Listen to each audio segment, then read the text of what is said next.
Good morning, guys. So, today I want to talk about something that I think is really important. This is our second week out of school now. And I want to make sure that you understand the importance of continuing your education this year. I know that I've told you that starting next week, starting on Monday, we'll be sending you actual lessons, much more specific things for you to do. But this is a time that having a schedule, having a routine that you follow every day is so, so important.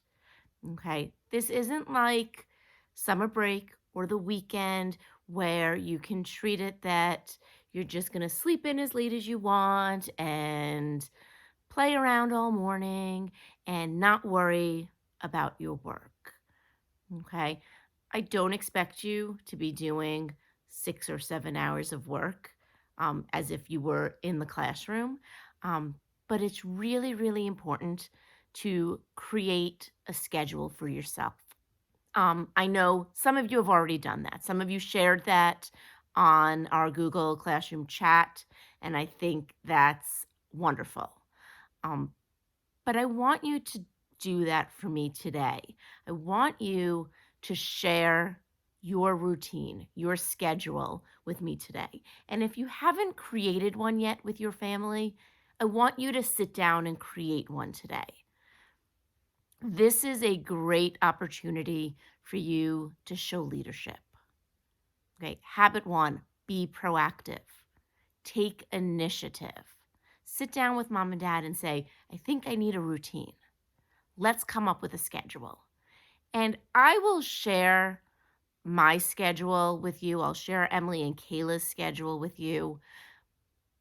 But there's not a certain way that your schedule needs to look.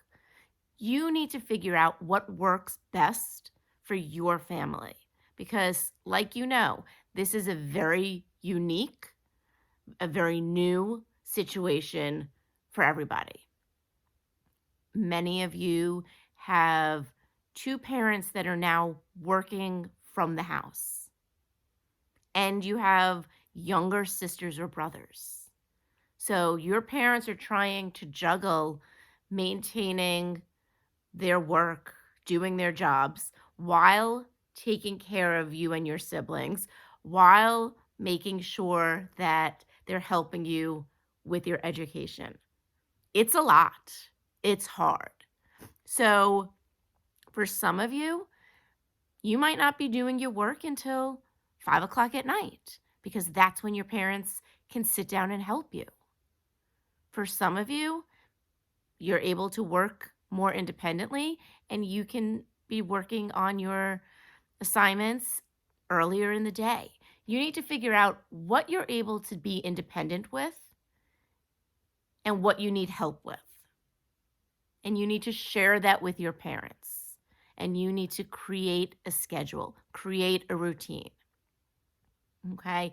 This isn't the time to say, oh, I don't need to read anymore. I'm not going into school. I don't need to practice my math anymore. You do. You guys are still going to fifth grade next year. Okay? That, I know I saw some people were asking that question on Google Chat. You're still going to fifth grade. That's still happening. Okay.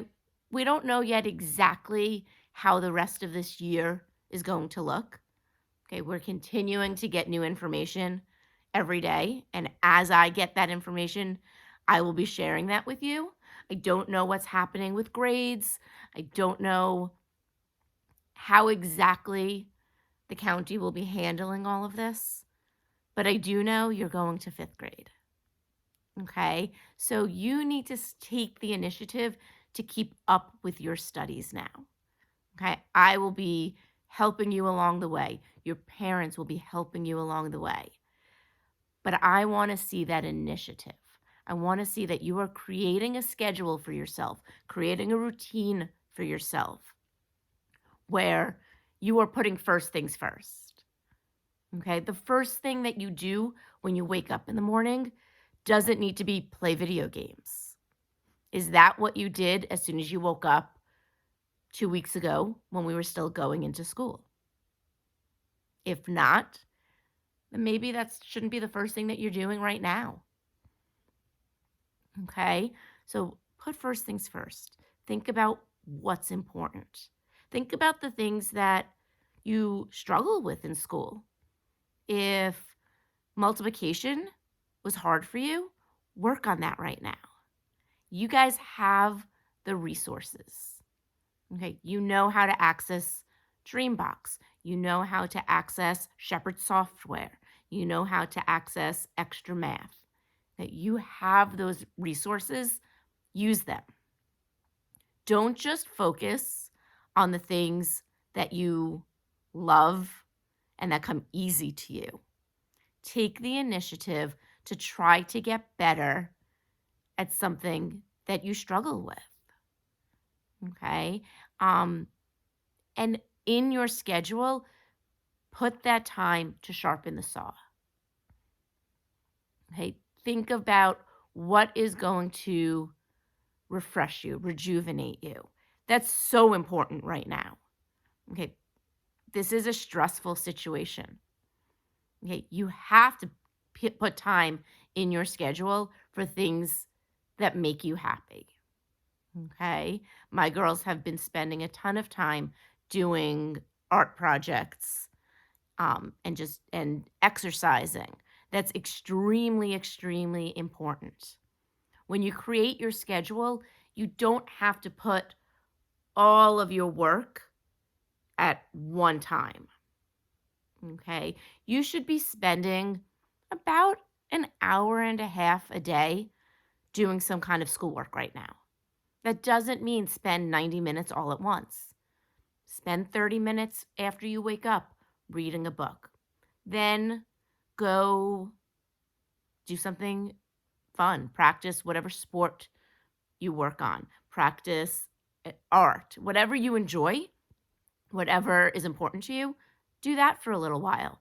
And then do 30 minutes of math later on. And then, go watch TV for a little while. That's okay. If your parents say it's okay.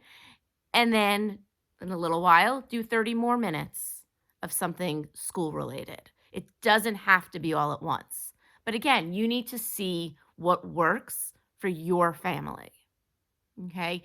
Your parents, like I said, might be busy working. And if you have a 3 or 4 or 5-year-old sibling, maybe they're depending on you to help distract and keep your sibling busy so that they can get on a conference call or finish an important project for work.